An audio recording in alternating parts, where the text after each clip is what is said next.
calcularlo. De hecho, se suele calcular porque por tradición en España las elecciones se celebran en domingo, ¿no? Para que se celebren en un domingo. Pero lo que sí hay que calcular es exactamente cuándo se tiene que aprobar el decreto de convocatoria para que las elecciones se celebren en la fecha deseada, teniendo en cuenta ese plazo, como digo, de 54 días. Bien, la convocatoria se lleva a cabo mediante decreto y a partir de ahí, en primer lugar, bueno, los requisitos generales del decreto están en el artículo 42 de la ley electoral y a partir de ahí se inicia el procedimiento electoral. La primera de las fases es el nombramiento de representantes de las candidaturas ante la administración electoral. Estos representantes son los que cada una de las candidaturas van a designar. Las candidaturas, vamos a hablar en términos de candidaturas porque aunque normalmente estamos pensando en partidos políticos, pero pensemos que puede haber partidos, puede haber federaciones, puede haber coaliciones de partidos e incluso puede haber a veces agrupaciones de electores que puedan presentar sus candidaturas. Bien, pues esto lo primero van a nombrar unos representantes que son los que se van a comunicar con la administración electoral, artículo 43 con carácter general. Después viene la presentación y proclamación de candidatos. Los partidos, de acuerdo con lo previsto en la ley electoral, tienen que presentar a los candidatos en cada una de las provincias. Hay algunos requisitos para las candidatos. Bueno, aquí se nos dice, como antes he mencionado, quiénes pueden presentar partidos en el artículo 44, los partidos y federaciones inscritos en el registro correspondiente, las coaliciones constituidas según lo dispuesto en el apartado siguiente, las agrupaciones de electores. Por lo tanto, son los tres sujetos que pueden presentar candidaturas. Estas candidaturas tienen que cumplir los requisitos legales para el tipo de elecciones. Si ahora estamos estudiando las del Congreso y las del Senado, pues tienen que ser listas que tengan, en el caso del Congreso, pues el número de diputados, o sea, de candidatos que se correspondan con el número de diputados de la provincia, más 3 suplentes, y en el caso del Senado, pues van a tener 3 senadores en las provincias peninsulares, como decimos, o hasta 3,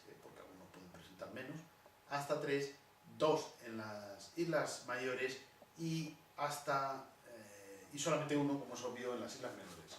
Y 2 también en Ceuta y Melilla. Y cada uno de ellos va a tener su suplente.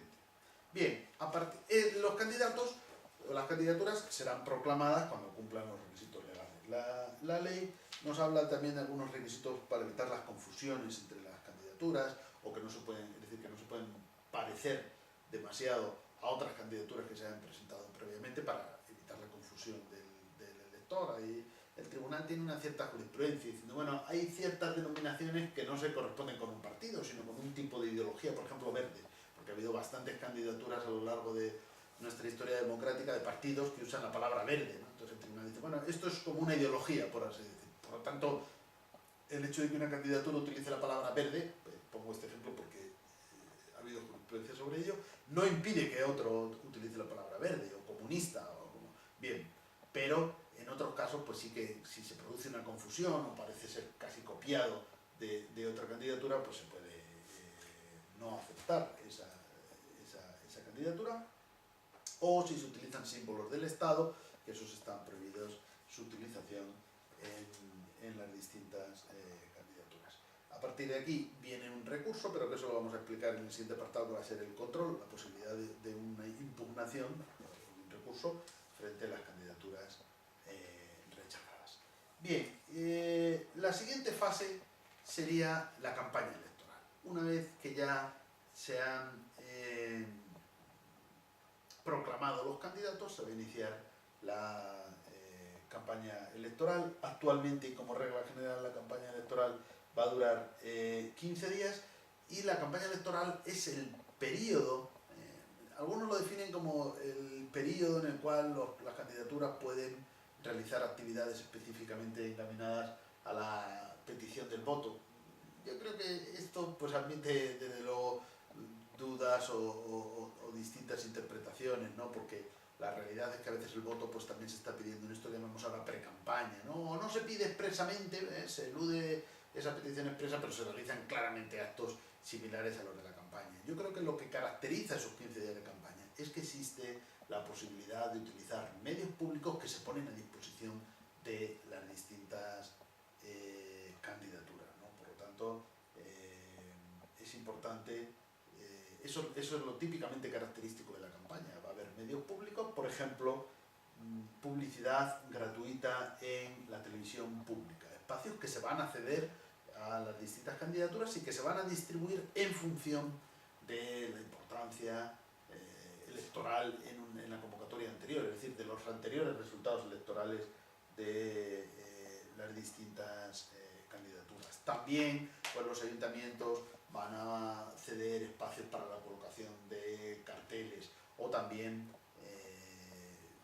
pues lógicamente, cuando proceda por las distintas candidaturas pueden ceder, o sea, pueden solicitar espacios para la celebración de mítines, de actos electorales, etcétera, etcétera. Entonces, lo verdaderamente importante en la campaña electoral es esta cesión de medios públicos. Es verdad que la ley electoral se ha reformado varias veces y una de ellas en el año 2011 de una manera importante, regulando algunas cuestiones vinculadas a la campaña electoral, prohibiendo, por ejemplo, eso que se llama campañas de logros, ¿no? Las campañas de logros son aquellas que un gobierno puede hacer y que se puede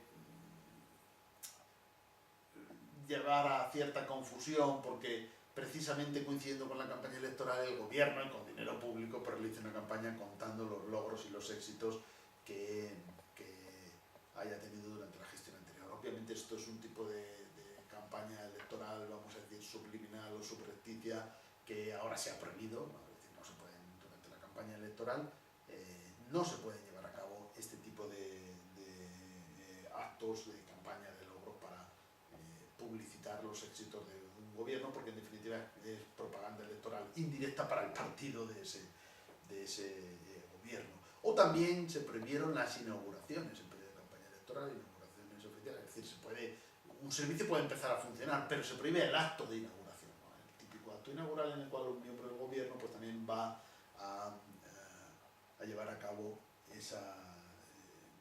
bueno, pues un acto, ¿no? Que al final pues, no deja de ser un acto de promoción de ese gobierno y indirectamente del partido que le ocupa y por lo tanto también han sido prohibidos. Bueno, todos estos y otras cuestiones vienen reguladas en la ley electoral respecto a la campaña. Por lo tanto, la campaña es un periodo muy estricto, es un periodo además donde se regula de una manera muy especial la libertad de expresión de los propios participantes, ¿no? Porque, por ejemplo, los medios públicos tienen una obligación estricta de neutralidad durante la campaña y por lo tanto todos los actos que realicen informando de la propia campaña electoral, del propio proceso electoral, tienen que reflejar el pluralismo político real, ¿no? No se puede favorecer obviamente a ninguna de las candidaturas y por eso es verdad que la Junta Electoral Central, por ejemplo, admitió la posibilidad de los llamados debates ad hoc, es decir, solo dos candidatos, un debate en una televisión pública, pero dijo, esto es admisible siempre que del resto de la programación del medio bueno, se permita o se deduzca que claramente se están dando posibilidades a otros partidos también de participar pues, en otros debates, en otros actos o, por supuesto, en los propios informativos que también tienen que reflejar ese pluralismo y esa neutralidad que la propia ley electoral exige. Bien, esto todavía a pesar de todas estas reformas, pues podemos decir que la campaña electoral, yo no sé si en España pues, responden a lo que hoy un medio como es Internet puede posibilitar, ¿no? Y es cierto que las campañas electorales pues a veces todavía se realizan en España de una manera un poco obsoleta, ¿no? Los carteles son medios que cuestan mucho dinero, se emplea muchísimo dinero, ya veremos que la financiación de los partidos políticos y la financiación de las elecciones es otro de los grandes problemas electorales. Se emplea mucho dinero y se utilizan medios caros cuando existen otros medios hoy en día, y no solamente me refiero a Internet o las redes sociales, sino incluso los propios debates televisivos, los debates en la televisión o en otros medios que no solo a lo mejor no cuestan dinero, sino que pueden generar ingresos para el medio que lo transmita, porque la información o el propio debate electoral tiene interés para los ciudadanos y puede generar audiencia. Yo creo que cualquier ciudadano está mucho más interesado en ver un debate entre los distintos candidatos que en ver un programa electoral o un espacio de propaganda electoral que se ha cedido gratuitamente, que al final termina siendo un spot, o sea, un anuncio que cuesta dinero, que le cuesta dinero al partido político, aunque se ceda, pero le costará elaborarlo, ¿no? Aunque se ceda el espacio obligatoriamente por ley en la televisión pública, le va a costar al partido diseñar eso, y al final eso yo creo que, igual que los carteles, ¿no? Pues hoy todos podemos conocer a los candidatos por otras vías, son medios que cuestan dinero y que todavía parece que están en el centro de la campaña, mientras que existen otros que no solo no cuestan, sino que pueden generar dinero y que todavía no están suficientemente potenciados ni son objeto de suficiente regulación. Bien, la siguiente fase del procedimiento electoral, que lo vamos siguiendo aquí, serían las votaciones que se realizan por 54 días después de la convocatoria. Estas se realizan en las mesas electorales. Las mesas electorales se van a componer por sorteo de entre los electores, por lo tanto son ciudadanos los que van a componer las mesas, y luego pueden participar en las mesas, aunque no sean estrictamente miembros de ellas, los apoderados o los interventores de los partidos políticos. Los interventores tienen mayores facultades de precisamente participación en cada mesa, mientras que los apoderados en cambio pueden moverse entre distintas mesas electorales, pero sus facultades de intervención son menores que las de los propios interventores. Bien, la votación se realiza, la ley regula todos los detalles, el horario, las facultades que tiene la mesa y en concreto el presidente de la mesa en cuanto al establecimiento del propio orden durante la celebración de la jornada electoral, la prohibición de realización de actos de campaña, que esto se me había pasado pero es importante, no solamente durante la jornada electoral, sino todo el día anterior. Es esto que llamamos jornada de reflexión. Todo acto de campaña está prohibido desde el día anterior a las votaciones. Esto es una cosa que en el derecho comparado hay países que lo tienen y otros no. Otros llega la campaña hasta el mismo día de las elecciones o hasta el día anterior.